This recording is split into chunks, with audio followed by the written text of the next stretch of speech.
This call may contain forward-looking statements about the company, which are based on the beliefs, opinions, and expectation of the company as on date of this call. These statements are not a guarantee of future performance and involve risks and uncertainties that are difficult to predict. As a reminder, all participant lines will remain in the listen-only mode, and there will be an opportunity for you to ask questions after the presentation concludes. Should you need assistance during the conference call, please signal the operator by pressing star, then 0 on your touch-tone telephone. Please note that this conference is being recorded. I now hand the conference over to Mr. Atul Jaggi, Managing Director of Gabriel India Limited. Please go ahead, sir.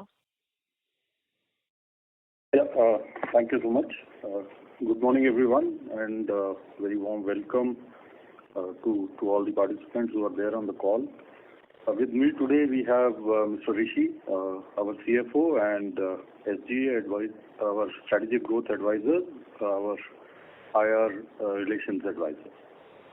We have uploaded our results and the presentation for the quarter ended 31st of December on the stock exchange and the company website. I hope each one of you had a chance to go through the same. I would like to begin by highlighting the Gabriel India's recent acquisition of assets from Motherson Marelli Auto Suspension Parts Private Limited, that is MMAS, through an asset purchase agreement. So MMAS is a Pune-based joint venture between Marelli Europe and Motherson International Limited, basically specializing in the design, production and marketing of shock absorber, front struts and the gas springs for cars and commercial vehicles. This acquisition helps us to improve our position in the suspension market, enhances our capabilities and expand the product portfolio, which will help us drive our growth trajectory. With this move, we have also added an additional capacity of 3.2 million shock absorbers and 1 million gas spring units. A gas spring will actually be a new product line for us. Additionally, we are also entering into a technology assistance agreement with Marelli Suspension Systems, Italy, to further help in the advanced suspension offerings for the future OEM requirements. Now I'll provide a brief overview of the operations and key highlights of the automobile industry. The standalone operating revenue for quarter 3 grew 14% year-on-year, reaching 924 crores, driven primarily by higher volumes and improved sales in the two-wheeler and the passenger vehicle segments. EBITDA during this quarter stood at 8.6%. In Q3FY25, in Alpha, Gabriel Sunroof Systems reported revenue from operations of 92 crores with PAT margins at 6.7%. The sunroof business continues to experience strong demand, the rising volumes, the customer preference for the sunroof product and the new vehicle launches. Our well-timed entry has helped us strategically, and we are now set to double the capacity by the calendar year 25 to meet the growing customer demands. Coming to the industry highlights, on the passenger vehicle, in this quarter, the last quarter, the sales volume grew by 6.6%, reaching 12.6 lakh units. The UV segment saw a very robust 16% YOY growth, primarily driven by strong demand and aggressive launches in the SUV segment. We also saw some improvement in the passenger car segment. The slowdown that we saw in the first half of the year in the PV segment has significantly improved post the festival season, and we see that trend continuing even in the remaining part of the year. On the CV side, the last quarter saw a muted growth of 2.2%, primarily due to the retail volumes declining YOY by 1.3%. This is primarily attributed to the delayed fund releases on the infrastructure projects from the government. Despite this, the OEM seems optimistic on the improvement in the demand in this particular quarter. On the two-wheeler side, we saw year-on-year growth of 7%. This was led primarily by the scooters at 13% and followed by motorcycles at 4.5%. The three-wheeler demand, however, saw a muted growth. The trend in the two-wheeler continues to be strong, while we saw a month-on-month decline in the month of December, but this seems to be a temporary phenomenon. We remain optimistic about this moving forward in this quarter and the further quarters coming up. On the EV side, the EV industry is into the transition phase. While the penetration continues, the replacement of FAME with the PM E-Drive program has reduced the direct subsidies per vehicle, which has led to the decline in the overall two-wheeler volumes.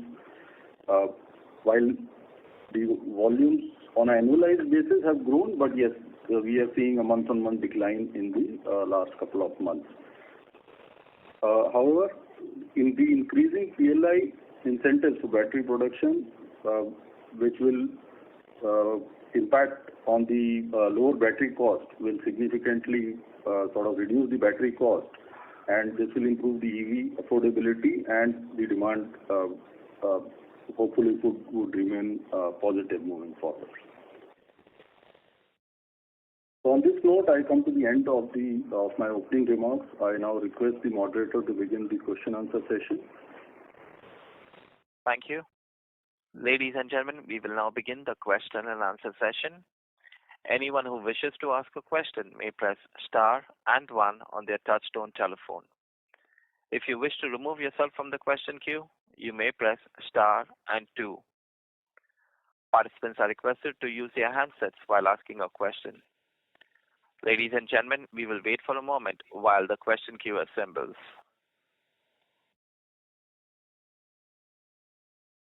Once again, a reminder, ladies and gentlemen, if you wish to ask a question, please press star and one.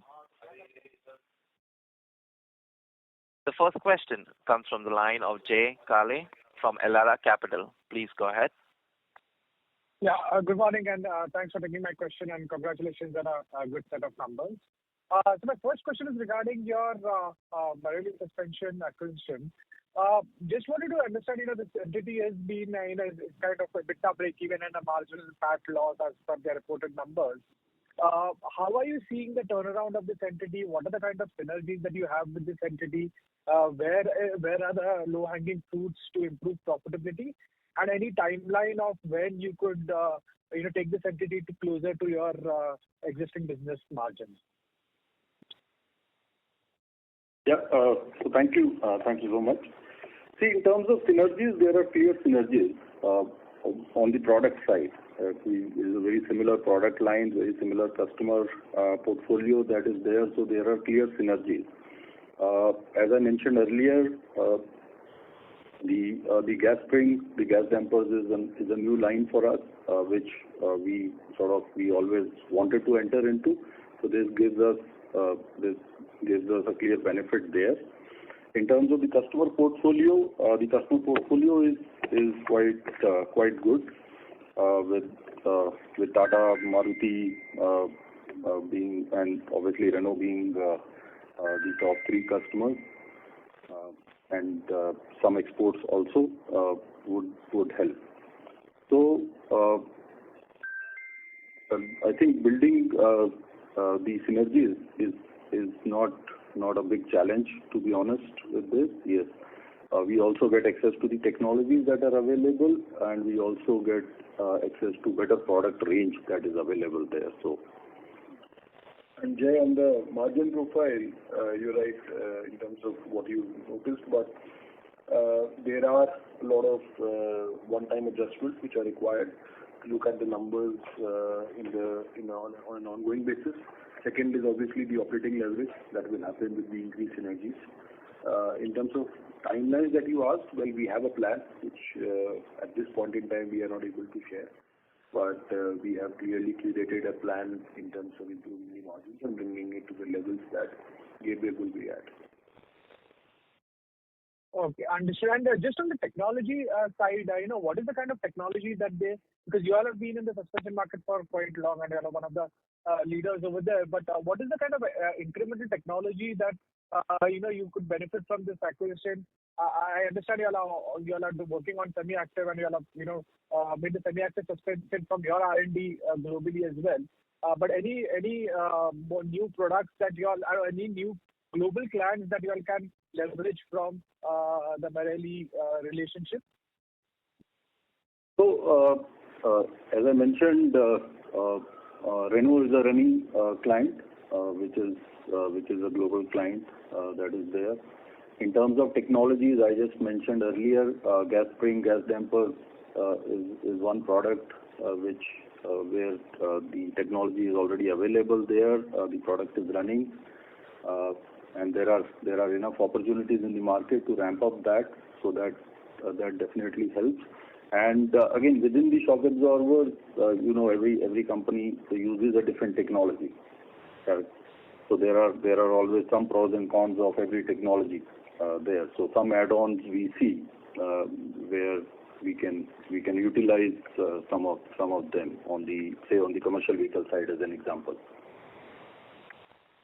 Jay, on this particular point, a couple of things to note. One is, as Atul rightly mentioned, the gas damper, that's a new product.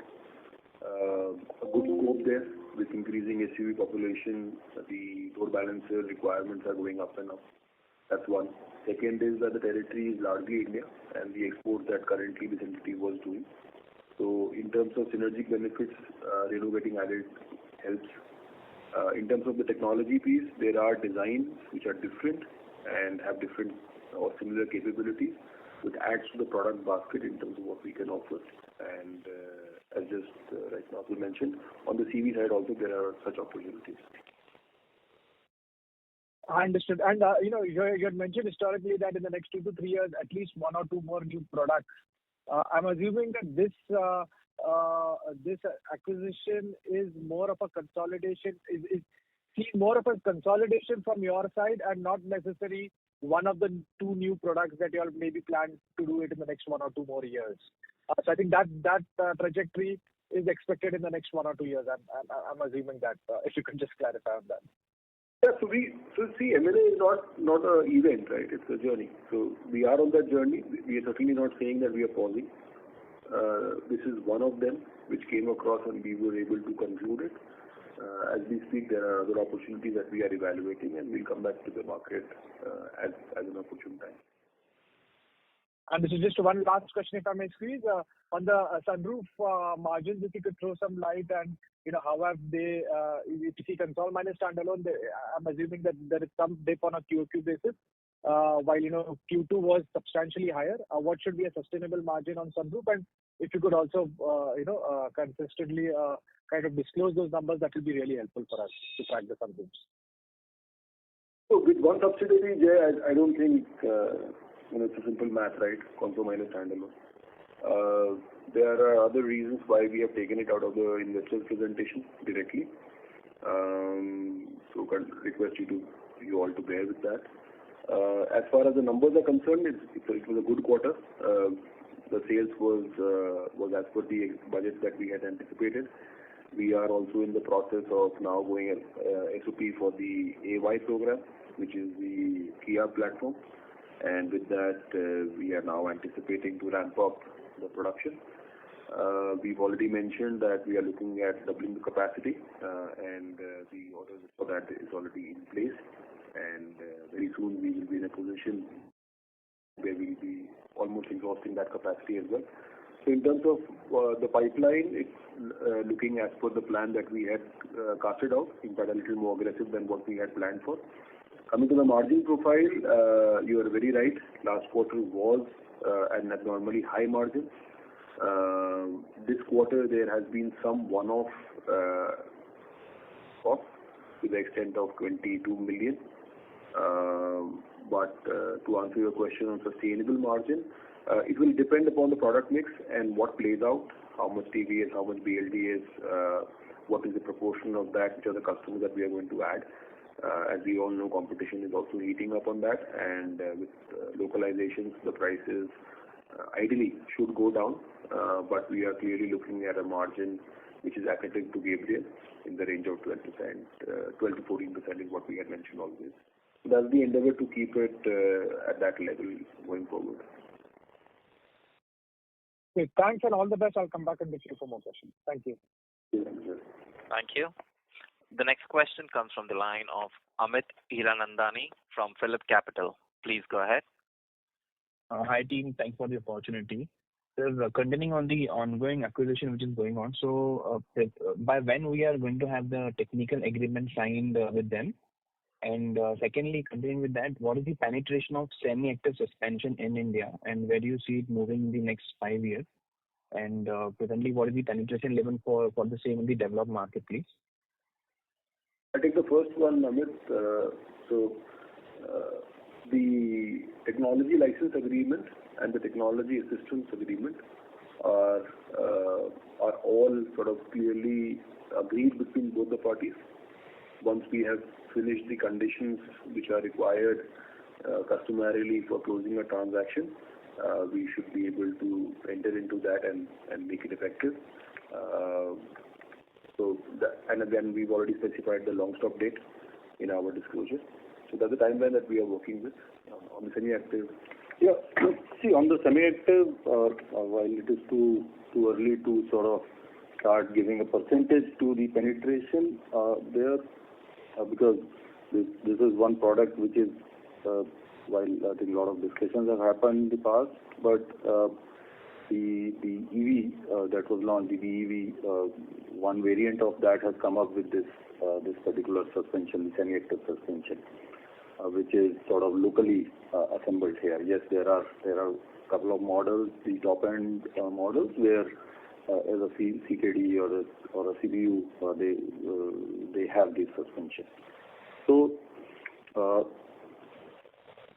this is just starting. In terms of where this will go, again, very, very difficult at this time to put a percentage to the penetration.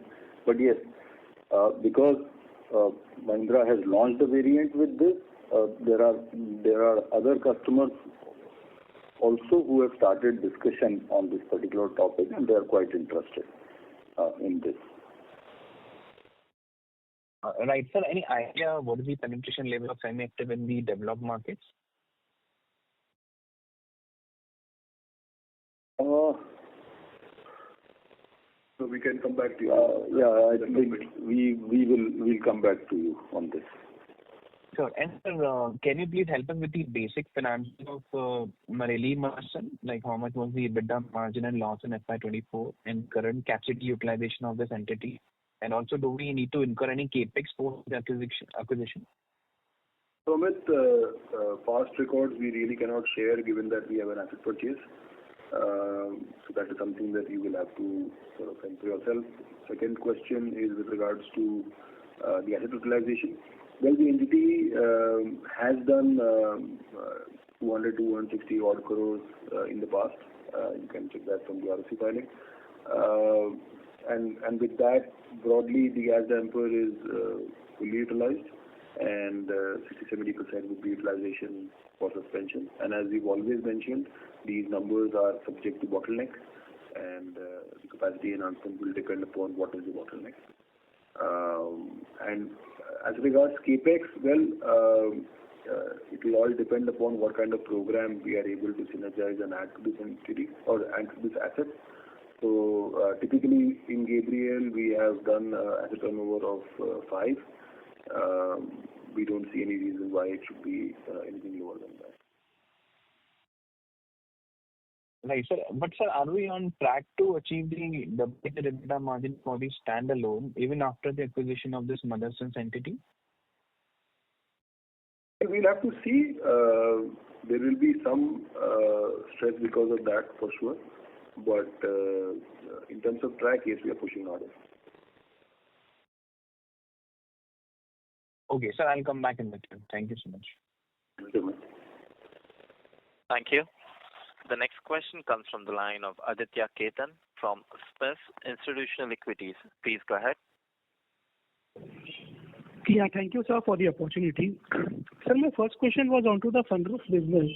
I believe, sir, there is a drop in margins and even the top line has reduced on quarter-on-quarter basis. I believe, sir, the volumes, so we were looking to ramp up the volume. So any particular reason so why the top line has dipped?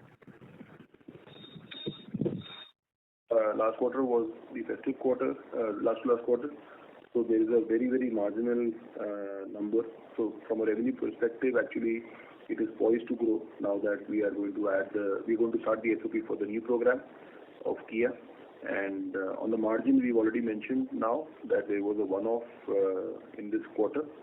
But on a sustainable level, we are looking at anywhere between 12 to 14% of EBITDA. Okay. And sir, in terms of competition, so do you see in the longer run, so many players have now started to expand into the sunroof business. Is there any a number which you can put, so whether the growth could be slower or the ROCs could come down in the longer run into the sunroof business? So it's difficult to say. The competition that you're mentioning is still to pan out and see what they are going to do. One of the competition is going to be up north, where we are not there yet. We are in south and most likely in west. But to that extent, we are sort of competing with Webasto, who was already there in this space before Gabriel came to India. Well, on the ROC, if you look at the steady-state margin, you can sort of assume that we will be able to retain the steady-state ROC as well. Okay. Sir, onto the the recent acquisition, sir, so post ramping the complete business, sir, what is the peak expected top line and EBITDA from this business? As of now, we are not able to share those information. This is going to be, as it's an asset purchase, it's going to be a plant of Gabriel once we have completed the customary conditions. But you can look at the past numbers, and given that we have acquired the full business, some assumptions can be drawn. Got it. Just one last question, sir. Onto the base business of our suspensions, is it possible to share the volume growth on YY and on quarter-on-quarter business, and also the absolute value, if we can share it? The absolute value obviously is there segment by segment in this presentation. On the volume, we do not share that information given the sensitivity of the price and realization per shop observer. Okay, so sir, at least at what utilizations level we would be operating that plant as of now? Which plant you talking about? Or? So the base business plant of suspensions. We have 8 plants. So see, again, every segment has a different utilization. Every plant has a different utilization. So it is very difficult to sort of put one number to that. But 60 to 70 is the number that we keep. Again, the logic being very different for every segment.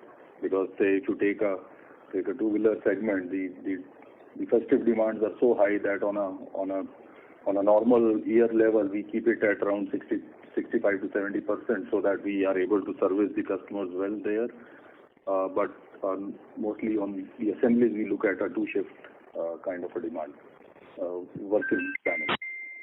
Okay. So just one last question, sir. Is there any scope for further increase in market share in the two-wheeler and the passenger vehicle segment?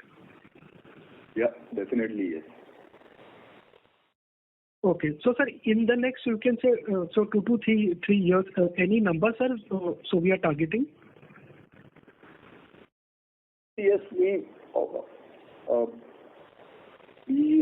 with some acquisitions, we are seeing some growth. There are some more businesses that are there in the pipeline. So in the case of two-wheeler, the share of business has been continuously improving. We see that trend continuing.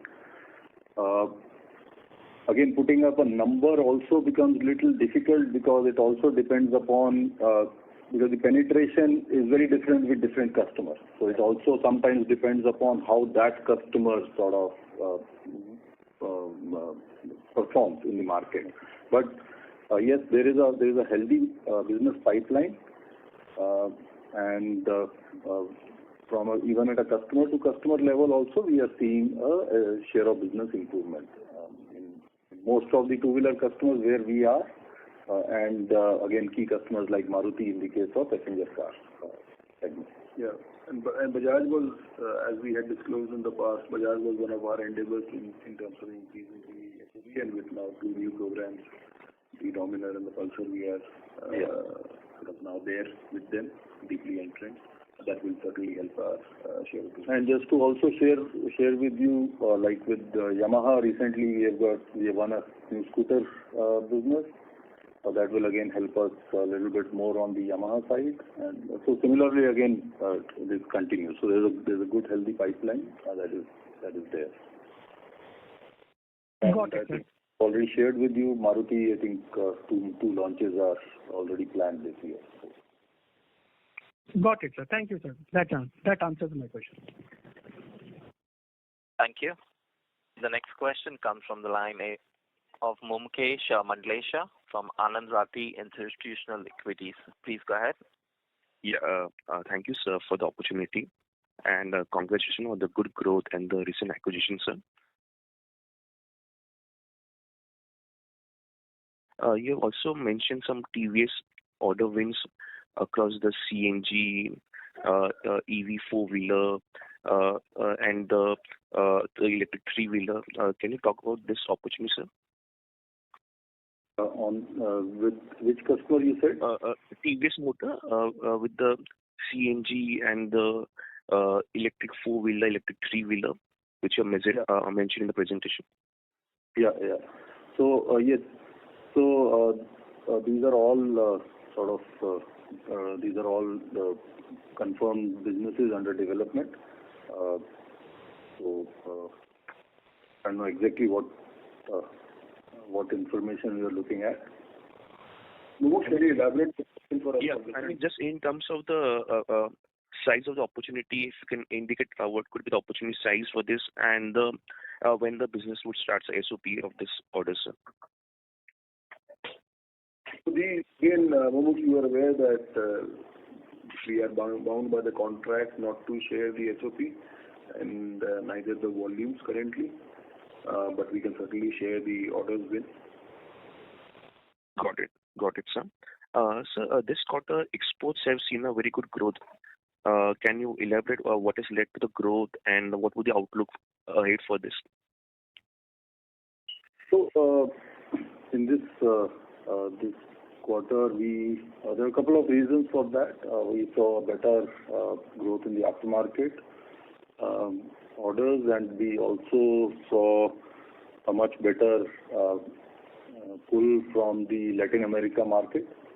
So these are the two primary reasons for that. And going ahead, sir, how do you see the growth pattern? We see reasonable numbers. Again, exact numbers will be very difficult to share, but yes, we see a good demand continuing. So, Mumuksh, we have been always saying that our endeavor is to achieve a 10% export of the total revenue.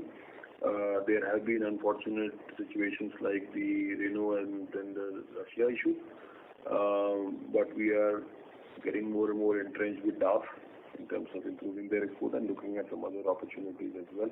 And now with the asset purchase that we have done, some bit of export will happen from that acquisition as well. So there are two or three sort of opportunities that we are exploring in addition to what comes with the MMAS. So we are very hopeful of converting them into orders. Got it.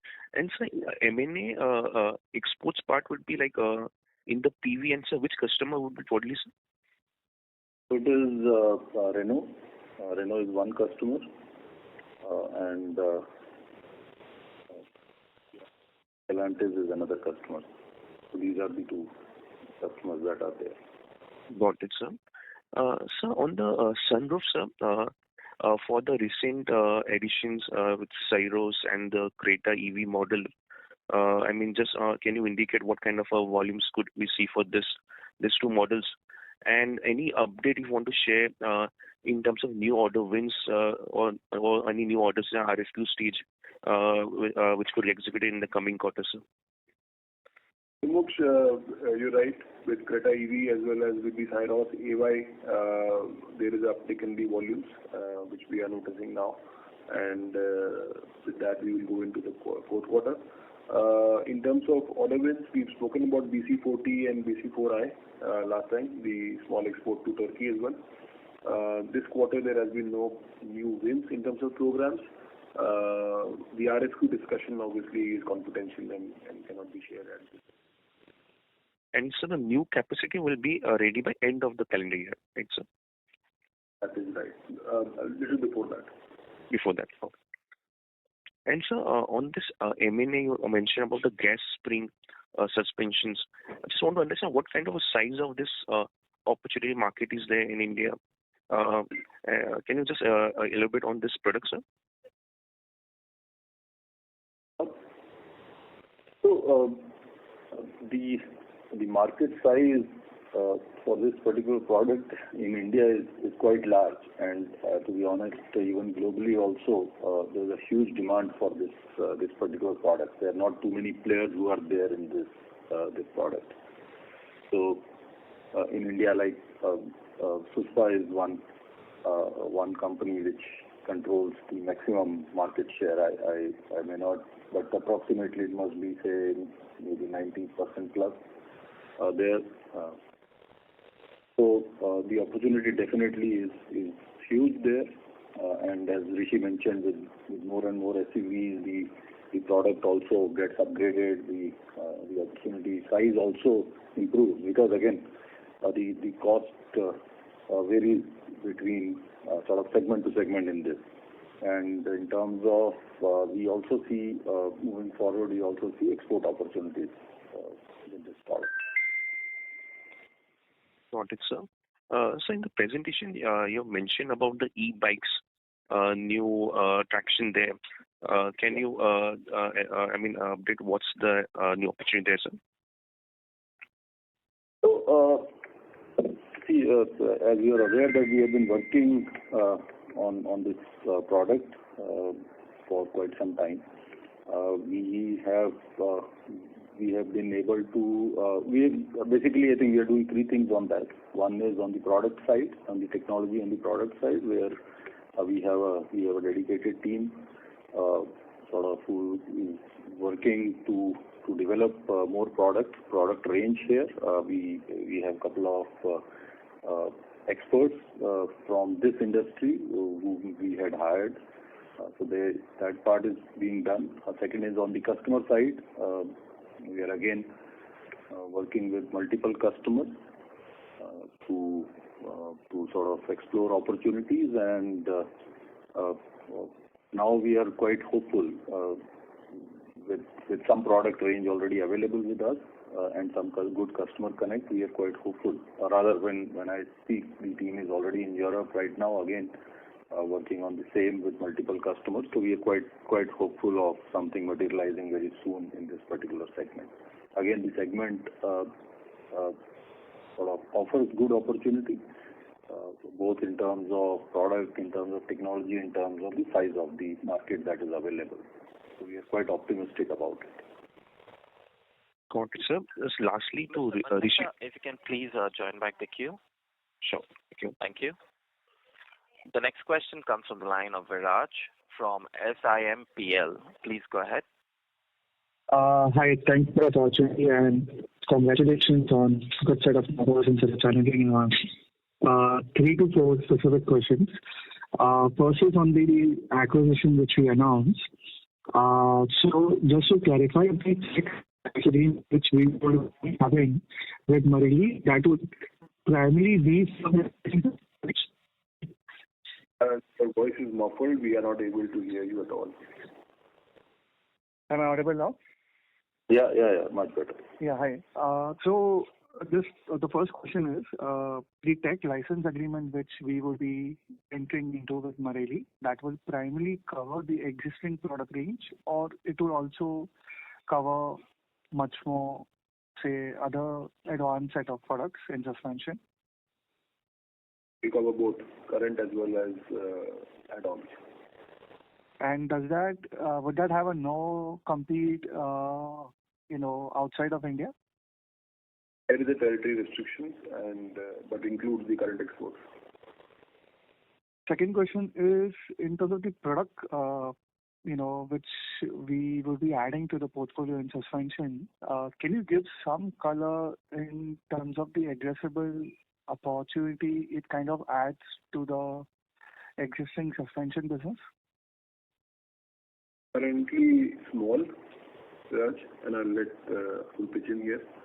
But as of now, we are obviously not sharing what is the potential that we have internalized the numbers with.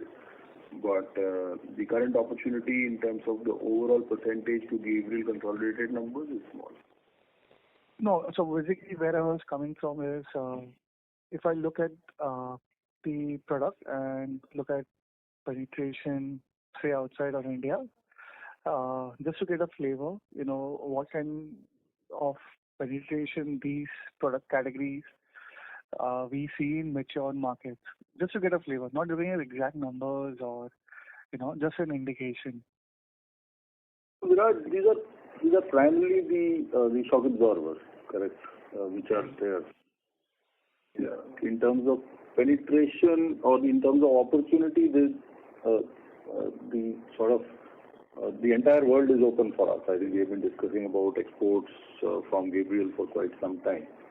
So, but I think the question is on the door balance here. So you're talking of the gas springs? Yeah, I'm just trying to understand, the product which we added to the portfolio, what kind of penetration. To give you the content per vehicle, there are two for the rear boot. There could be one for the front bonnet. So that's the minimum that a vehicle can have. Okay. Just two more questions. One is, if you look at the said asset which we are purchasing, they have had issues in terms of ramp up and quite a high rejection rate. Do you see any possibility of higher provisions related to warranty or any product liability risk which we would be facing once we take over? Even if it's an asset purchase, we are not taking over any liabilities. No, for the period which has belonged to this entity. So there's no liability. Okay. And last question is on the suspension.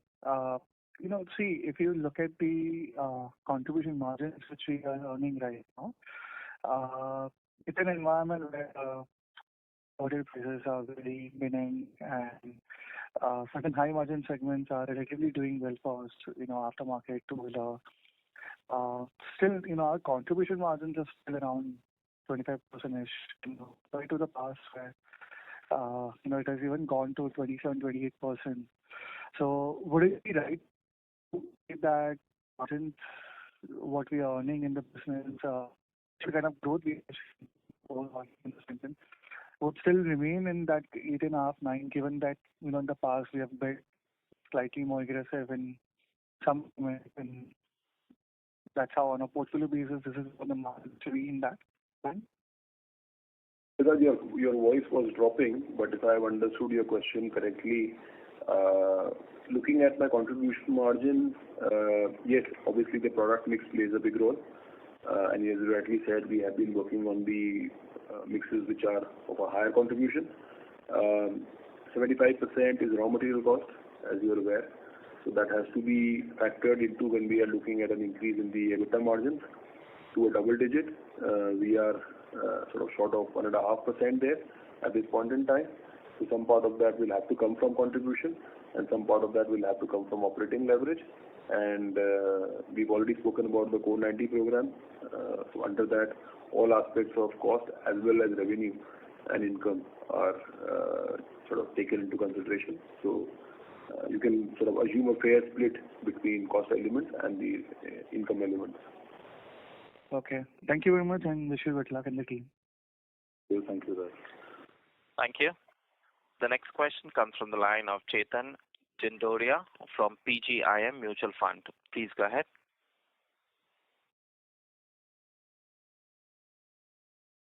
Chetan, please unmute your line from your end and ask your question.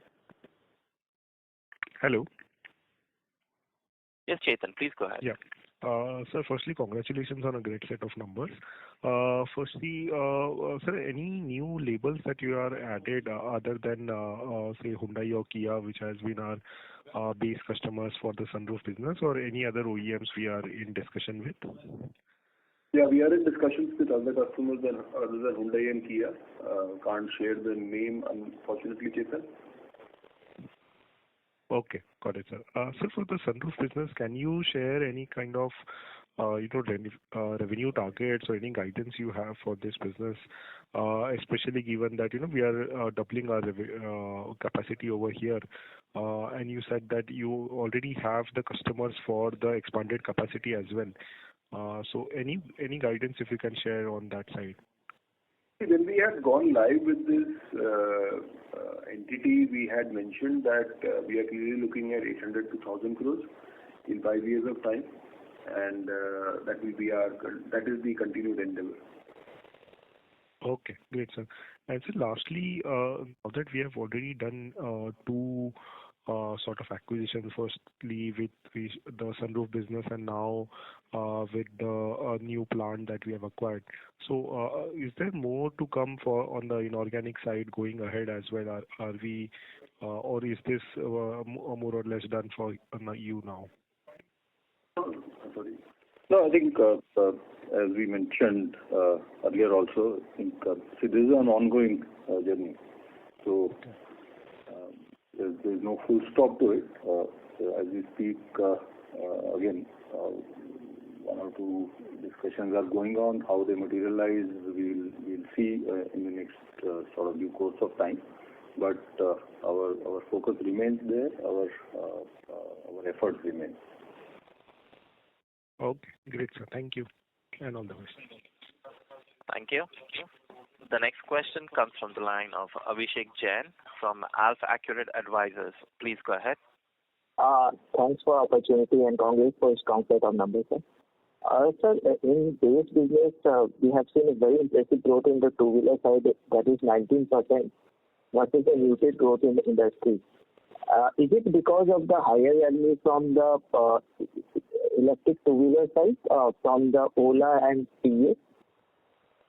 Sorry, Abhishek, your voice is not clear. So, are you able to hear me? Abhishek, you need to take the mic a little away from your mouth. It's very muffled. Hello, sir. Yeah. Is it fine? Yeah. Better. So in two-wheeler side, basically we have seen a 19% growth Y on Y, and we outperform industry growth. So is it because of higher revenue from EV side, from Ola and TVS? So it is again, it is not only from the EV side. It is also supported by the new launches that are there from say TVS, better offtake from Bajaj and other customers, and obviously the EV plays a role there. So, as you mentioned that you are winning new business from the TVS and plus Bajaj also won the new business from the Yamaha, and plus that there will be significant growth on the EV side where you have a market share of around 87%. In this case, how do you see two-wheelers growth in FY26 if industry growth would be around 5 to 6%? Again, we'll not be able to share the sort of projected numbers that we have. Industry growth, as you rightly said, we are also expecting around 6-7% industry growth in this, but the effort is to continue to be better than the industry. Okay. And in a four-wheeler side, basically there is a 14% growth, Is it because of the higher revenue from the UV side, where your market share is at 29%?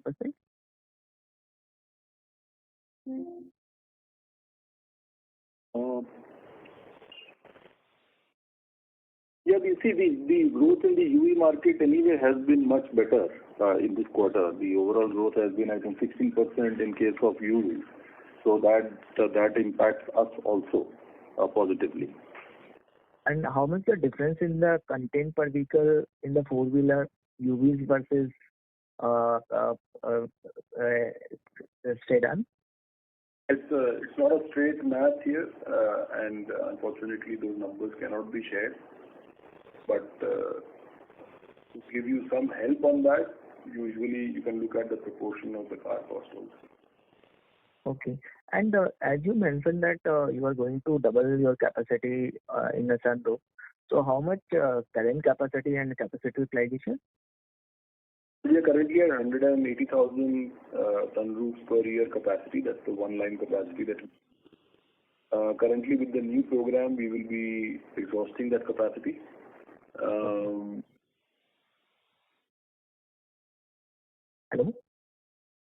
Yeah, did you hear me? Yeah. Okay. And in a railway segment, what is your plan and what kind of the revenue projections for the medium term, sir? And again, projections we don't share. It's a small part of our top line, but a very important part given that the segment we want to be present, as well as it's, from a profitability perspective, it's a good margin product. And we have the entire product range. And railway, as you know, it also depends upon how many coaches are finally built, and it is a tender business. So it is never a single source business in railways. So. Okay.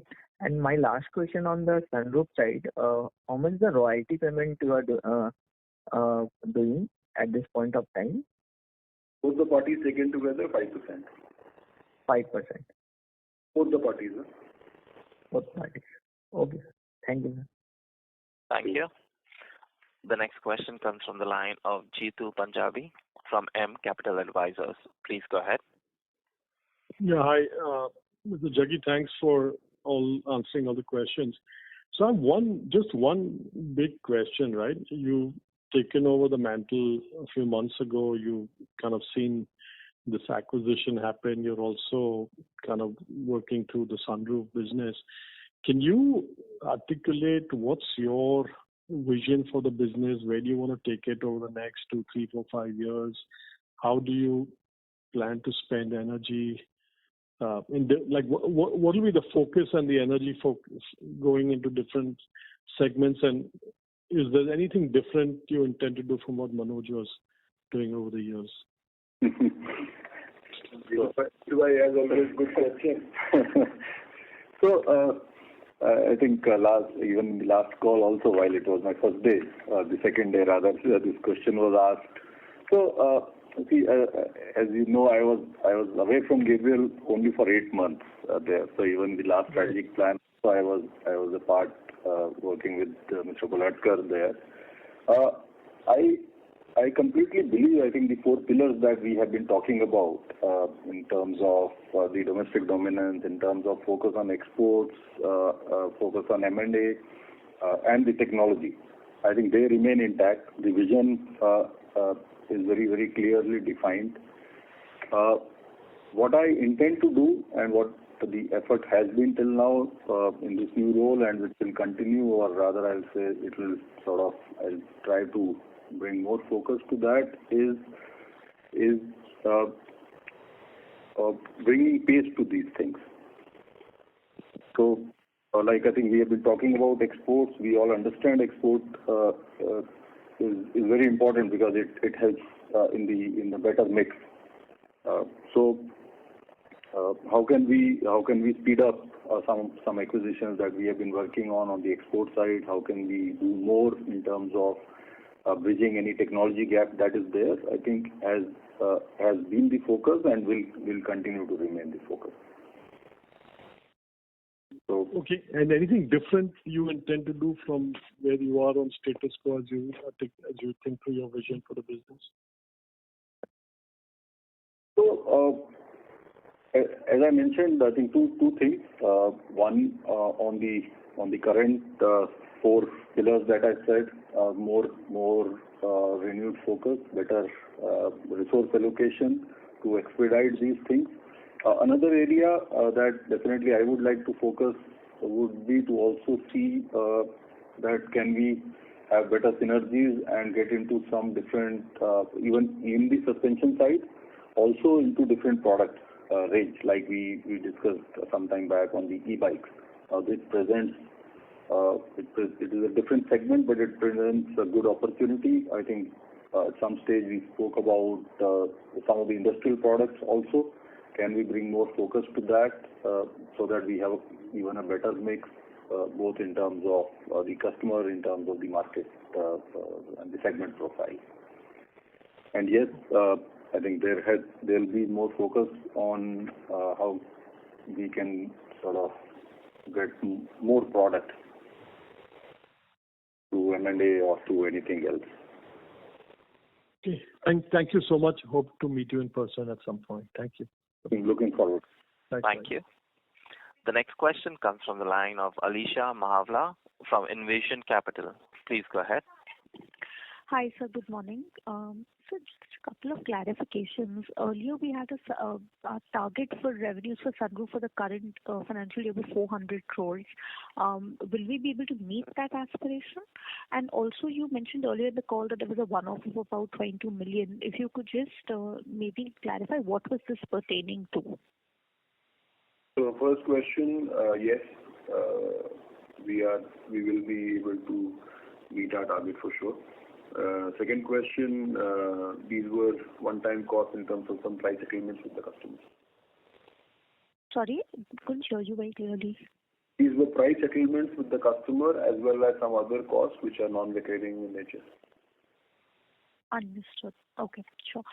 So the next question is margins on the standalone business. While you did spell out that, there are a couple of steps that we can still take, and like it was asked earlier, the recent asset purchase that we have done, will this mean that the double-digit margin that we've been working towards since the last multiple quarters will now probably be slightly more back-ended?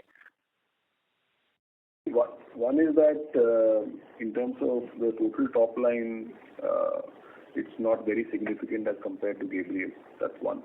So even if we do a weighted average, it should not be impacting significantly.